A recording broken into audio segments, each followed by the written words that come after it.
Apabila pemerintah dan DPR RI tetap ngotot meningkatkan pembahasan rancangan perubahan undang-undang pilkada dan mengesahkannya dalam rapat paripurna, maka telah terbukti secara sah dan meyakinkan pemerintah dan DPR RI telah melakukan kudeta dan pembangkangan terhadap konstitusi.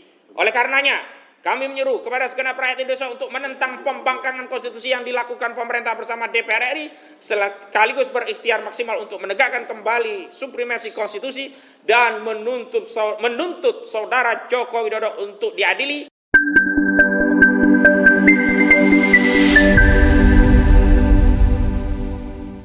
Bismillahirrahmanirrahim.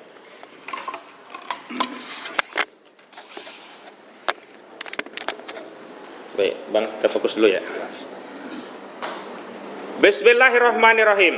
Pemerintah dan DPR membangkang pada konstitusi. Rakyat serukan perlawanan terhadap pembangkangan konstitusi.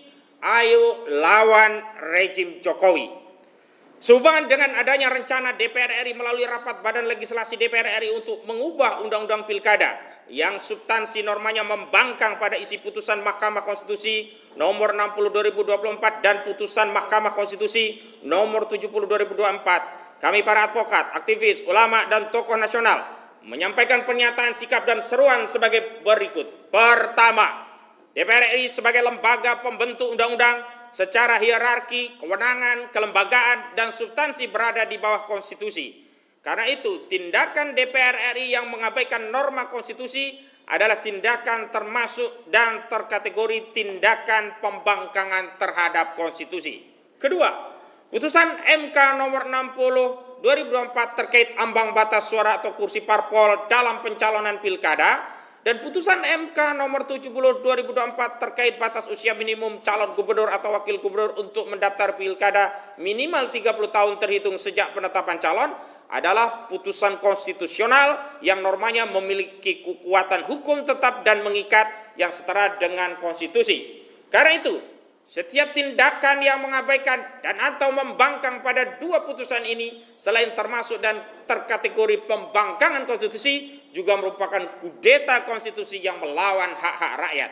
Ketiga, motif DPR RI melakukan pembangkangan terhadap putusan MK nomor 60 2024 adalah untuk melancarkan skenario jahat oligarki dan kartel politik Koalisi Indonesia Maju Plus Kim Plus yang ingin membagi-bagi jatah kekuasaan kepala daerah baik gubernur, bupati, dan wali kota melalui pilkada agar hanya beredar dan untuk golongan partai anggota mereka. Sedangkan motif DPR RI melakukan pembangkangan terhadap putusan MK nomor 70 2024 adalah untuk melancarkan pencalonan Kaisang Pangarep di Pilkada Jawa Tengah untuk melanggengkan dinasti politik rejim Jokowi. Karena itu, tidak ada satupun motif untuk membela kepentingan rakyat dalam rencana perubahan Undang-Undang Pilkada yang dilakukan DPR. Karena itu, lembaga DPR RI telah keluar dari tugas dan fungsi utamanya sebagai lembaga wakil rakyat dan layak untuk mendapatkan mosi tidak percaya dari rakyat. Keempat, pembahasan rancangan perubahan Undang-Undang Pilkada yang dilakukan oleh DPR RI bersama pemerintah dan nantinya setelah disahkan dalam rapat paripurna akan ditekan secara bersama oleh Presiden dan DPR adalah konfirmasi adanya kolaborasi pemerintah dan DPR dalam melakukan pembangkangan konstitusi. Karena itu, Presiden Jokowi tidak dapat cuci tangan dalam perkara ini dengan menyatakan masalah merupakan kewenangan DPR dan rejim Jokowi harus dituntut bertanggung jawab atas rencana kudeta konstitusi yang dilakukan secara bersama-sama dengan DPR RI. Kelima, pembahasan rancangan perubahan Undang-Undang Pilkada oleh Badan Legislasi DPR RI telah dapat dikategorikan sebagai tindakan permulaan kudeta konstitusi. Karena itu, serangkaian tindakan permulaan dan permufakatan atas kejahatan kudeta konstitusi ini harus dilawan oleh segenap rakyat.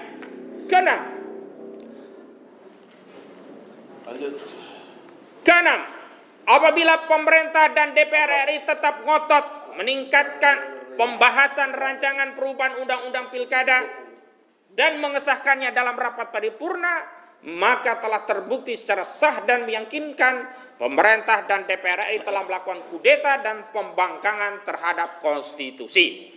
Oleh karenanya, kami menyeru kepada segenap rakyat Indonesia untuk menentang pembangkangan konstitusi yang dilakukan pemerintah bersama DPR RI, sekaligus berikhtiar maksimal untuk menegakkan kembali supremasi konstitusi dan menuntut saudara Joko Widodo untuk diadili dan diturunkan dari jabatannya sebagai Presiden Republik Indonesia.